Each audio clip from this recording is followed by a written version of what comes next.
ილიას უნივერსიტეტის ლინგვისტურ კვლევათა ცენტრი რამდენიმე მიმართულებით ახორციელებს სამეცნიერო პროექტებს. მე დღეს მხოლოდ ერთი მიმართულების შესახებ ვისაუბრებ, რომელიც რიგითაც და მნიშვნელობითაც პირველია ამ ეტაპზე ყოველ შემთხვევაში. ეს გახლავთ პროექტები ქართული ენის ნაციონალური კორპუსის შექმნის მიზნით, ანუ პროექტები კომპიუტერული ლინგვისტიკისა და კომპიუტერული ლექსიკოგრაფიის, კორპუსული ლინგვისტიკისა და კომპიუტერული ლექსიკოგრაფიის მიმართულებით.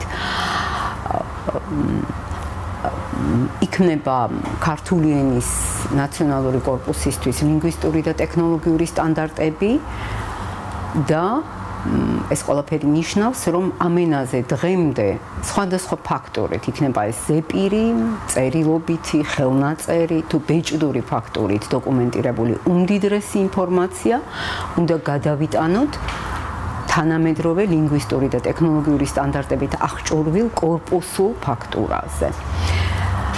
ეს არის აუცილებელი პირობა, რომ ქართულმა ენამ ტექნოლოგიების საუკუნეში არ დაკარგოს ფუნქციები და მოახერხოს ინფორმაციის მიღება, გადამუშავება და გადაცემა ტექნოლოგიური ეპოქისთვის 21 საუკუნისთვის რელევანტური ფორმით.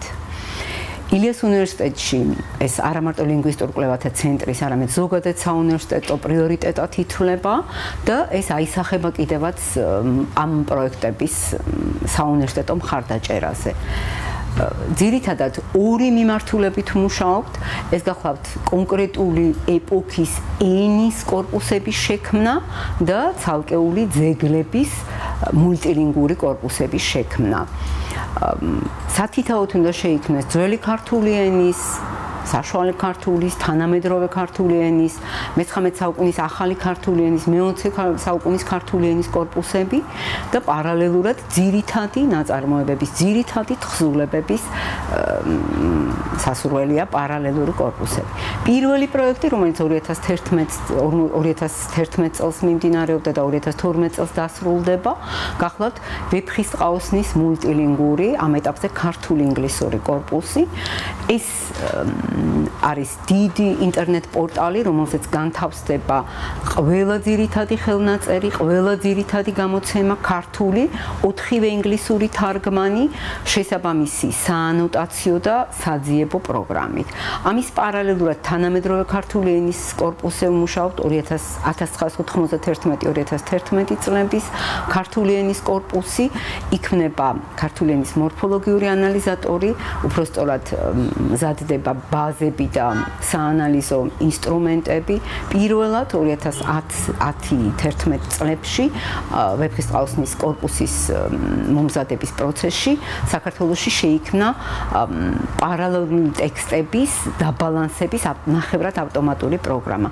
ეს გახლავთ პროგრამა, რომელიც ქართული უცხოენოვანი ტექსტებს აბალანსებს ნახევრად ავტომატურ რეჟიმში. ამას გარდა გვაქვს სხვა მიმართულებებიც, რომელიც ასევე ძალიან საინტერესოა, განსაკუთრებით ტექსტოლოგია. ეს მიმართულება ძირითადად ორიენტირებულია ძველი ქართული ტექსტური მემკვიდრეობის, კულტურული მემკვიდრეობის კვლევასა და პუბლიკაციაზე საერთაშორისო სამეცნიერო გამოცემებში, ისეთ ცნობილ სერიებში, როგორც არის კორპუს ქრისტიანორუმ, ბრილის, ბრეპოლის გამომცემლობაში, ასევე 2011 წელს ძალიან მნიშვნელოვანი იყო იდენტობის კვლევები, გვიანანტიკურობის, შუა საუკუნეებისა და მე-17-მე-19 საუკუნეების წყაროები, უცხოენოვანი წყაროები ძირითადად, რომელთა დიდი ნაწილი ევროპის ვატიკანის წიგნსაცავებშია დაცული. კორპუსელი, რომელიც ვეფხისტყაოსნის პროექტის ფარგლებში შეიქმნა, შემდეგი პროექტებისთვის, ქართლის ცხოვრების პარალელური კორპუსისთვის, ძველი ქართული მთარგმნელობითი კორპუსისთვის იქნება გამოყენებული და ის ღია რესურსად დაიდება 2012 წელს ინტერნეტ სივრცეში, შესაძლებელი იქნება მისი როგორც გამოყენება, ასევე განვითარება.